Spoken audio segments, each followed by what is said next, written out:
agama dan kepercayaan masing-masing.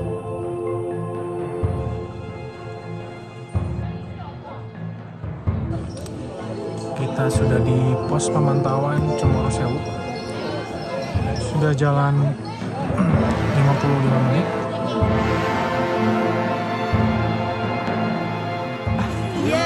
Nah, terima.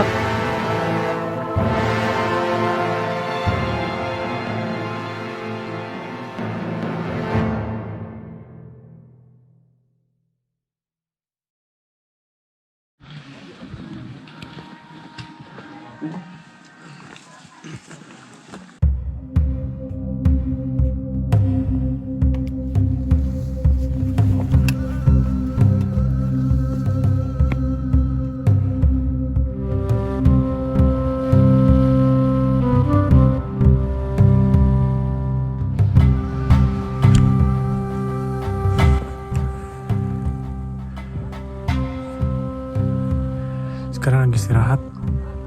Dari baru naik pos 3 menuju pos 4. Treknya ternyata sama. Tangga batu yang lebih curam. Estimasi katanya 45 menit sampai 1 jam. Tapi kayaknya saya bakal nyampe 1 jam ya.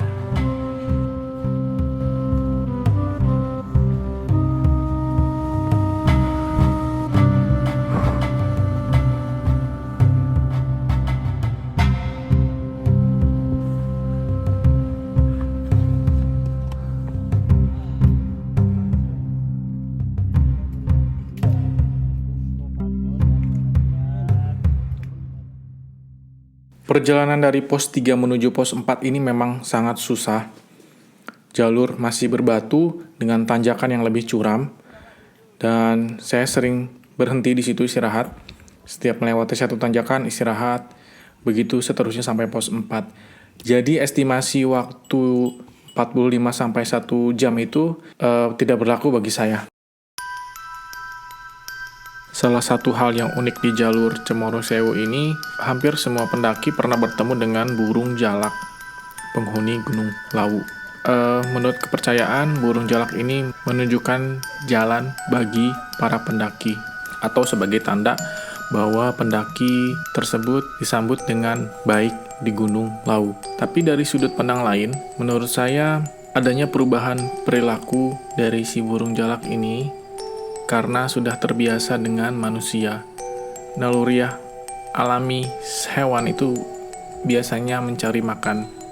Dan yang saya lihat memang burung jalak ini mencari makan dari manusia, bahkan dari sampah makanan yang dibuang oleh para pendaki.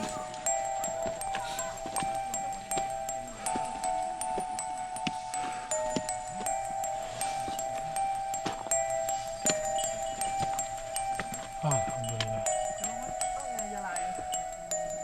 Pos 4.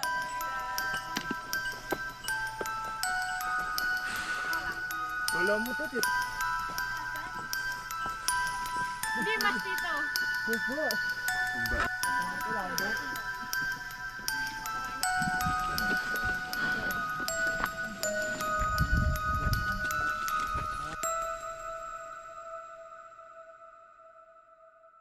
Tiba di pos 4, tenaga saya sudah habis.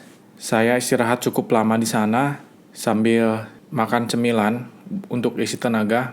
Saat tenaga sudah siap, saya berangkat ke pos 5.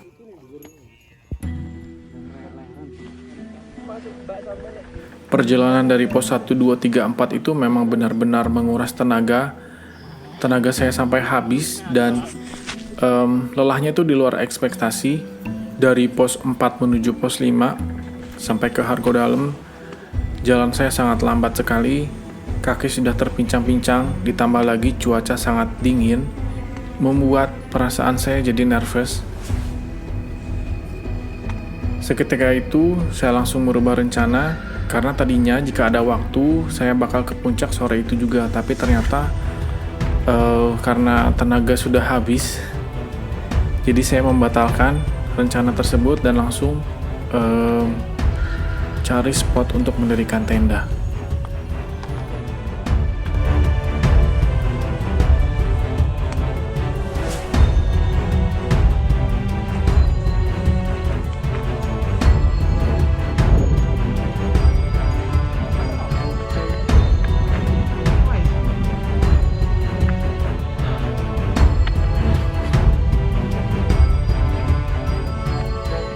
Semakin jauh melangkah, kondisi fisik saya semakin menurun.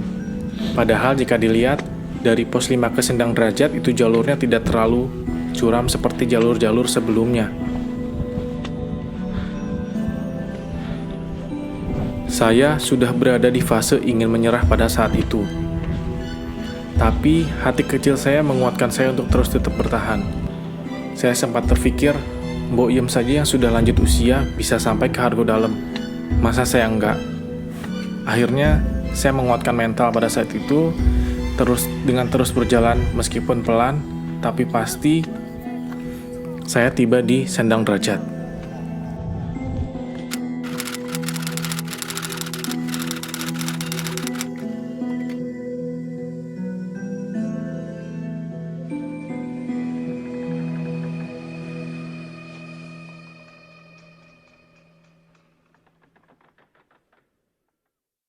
Di pos Sendang Derajat kondisinya sudah ramai. Saya lihat tenda juga sudah banyak didirikan di situ. Saya coba cari di sekitar Sendang Derajat ada lahan kosong untuk mendirikan tenda apa tidak. Ternyata memang sudah full.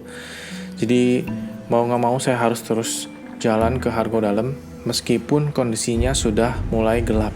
Jadi udah maghrib pada saat itu. Beberapa puluh meter jalan dari Sendang Derajat, saya dikejutkan oleh seorang bapak, entah itu jalan dari arah Hargo Dalam atau dari mana. Bapak tersebut ngajak saya untuk ngecamp bareng. Tapi dia nunjuk spot campnya itu di arah semak-semak yang agak tersembunyi. Yang bikin saya ragu, pertama, Bapak itu berkomunikasi dengan saya itu langsung menggunakan bahasa Indonesia. Dia tahu kalau saya bukan orang Jawa. Sementara dari bawah sampai atas itu kalau saya ketemu orang, rata-rata mereka ngomong bahasa Jawa di awal. Setelah tahu saya bukan orang Jawa, baru mereka ngomong bahasa Indonesia. Akhirnya saya tolak permintaan Bapak tersebut secara halus. Kemudian saya terus jalan ke arah Hargo Dalam. Nah, sebelum Hargo Dalam itu ada bangunan gubuk yang tutup sebelah kiri kalau nggak salah, gubuk kecil. Di situ pun ada yang negur saya, seorang pemuda dengan carrier-nya, tapi carrier-nya disandarkan di pohon kecil. Nah, si mas-mas itu juga ngajak saya ngecamp bareng satu tenda. Dia nunjuk lahan ke arah atas dari gubuk tersebut. Si mas-mas itu pun berkomunikasi dengan saya langsung menggunakan bahasa Indonesia. Jadi nggak ada bahasa Jawa sekalipun. Tapi yang kedua ini lebih bikin saya merinding karena cara ngomongnya orang ini datar banget. Dan kondisi saya nggak bisa ngeliat ekspresinya dia seperti apa karena kondisinya memang sudah gelap dan saya nggak pakai belum ngambil headlamp dari tas. Akhirnya saya tolak juga si mas-mas yang ngajak saya ngecamp bareng itu. Lalu saya langsung bergegas jalan agak lebih cepat ke arah Hargo Dalam. Kondisi sudah gelap, saya berhasil mendirikan tenda di Hargo Dalam. Saya langsung rapi-rapi barang-barang dan saya tertimpa masalah baru lagi. Jadi ketika saya mau memasak air hangat, si gasnya itu yang saya bawa cuma satu, patah penyangganya. Jadi benar-benar nggak bisa dipakai untuk masak. Saya di situ benar-benar panik dan pasrah.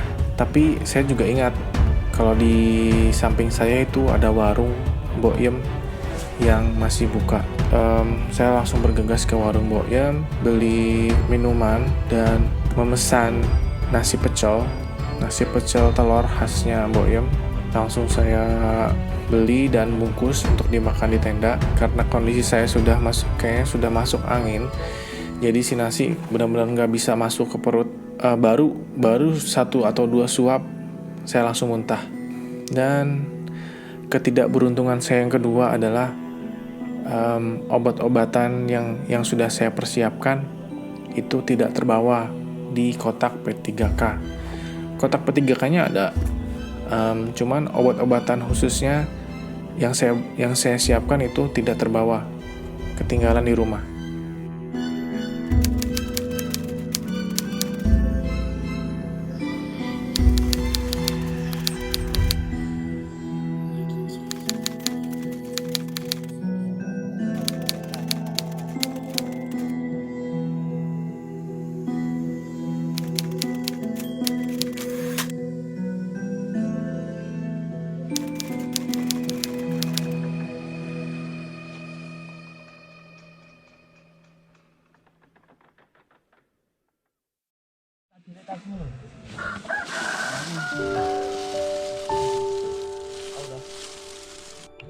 Pagi itu, saya merasa sangat bersyukur bisa merasakan sinar mentari. Sinar matahari yang dinantikan dari malam yang terasa sangat panjang.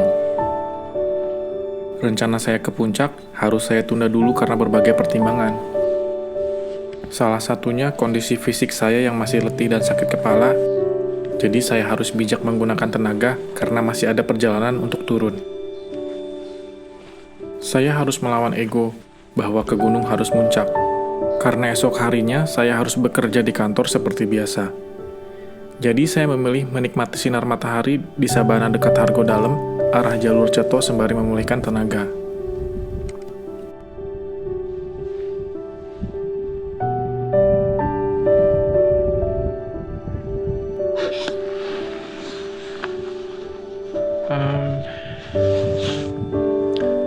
Terpaksa saya nggak summit ke puncak, padahal puncaknya masih udah deket sih.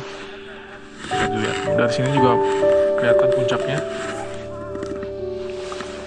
Nah, ini puncak Lau. Cuma saya nggak mau ambil resiko karena kondisi badan lagi nggak fit. Terus saya sendirian pula, jadi saya lebih memilih isi tenaga, terus nanti packing dan pulang. Insya Allah nanti remedial via Ceto yang katanya jalurnya lebih manusiawi.